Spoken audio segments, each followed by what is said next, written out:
4th of July is a favorite holiday for all ages, perhaps most especially, though, teens. For them, it can also be a very dangerous day, however. So our parenting contributor, Belinda Palacios, is in today with some tips to keep your teens safe this holiday, especially tomorrow, tonight, and tomorrow going into Friday.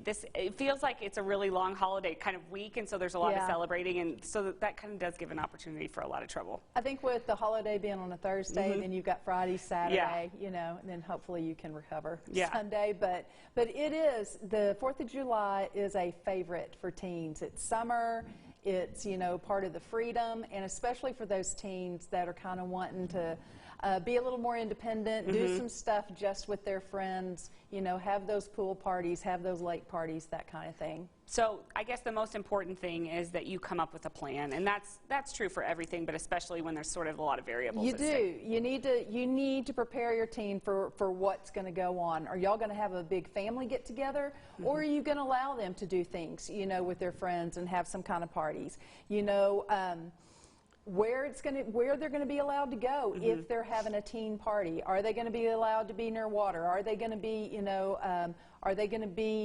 supervised, you know, that kind of thing. And then curfews. What curfews are going to be in place? And then also when fireworks are involved, make sure that they understand what the rules of the county are, where they're at, and making sure that they are being super careful. I mean, you have to be so careful. Very careful, for a variety of reasons. Right, and certainly increased patrols are happening by all law enforcement. You want to make sure that the line of communication is kept open too. That's right. You know, studies have shown that, you know, you think that your kid is not listening to you and they're rolling their eyes and going, oh, mom, or oh, dad.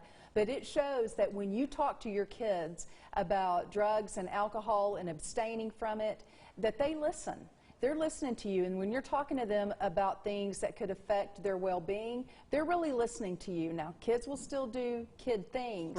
But that information and that knowledge is seeping in. And I guess that goes into our next point with being really clear and concise with your expectations, right? You may think that they know the rules, but make sure that they do, That's right. And driving is one. You know, teens are, you know, they drive more in the summer than they do during the school year because they're out and about more. So make sure that you're letting them know where they can drive, how many people can be in that car, and who can be in the car, and what the rules of when they're driving that car. You know, no speeding, no texting, no drinking, no, you know, and driving. You know, all those things.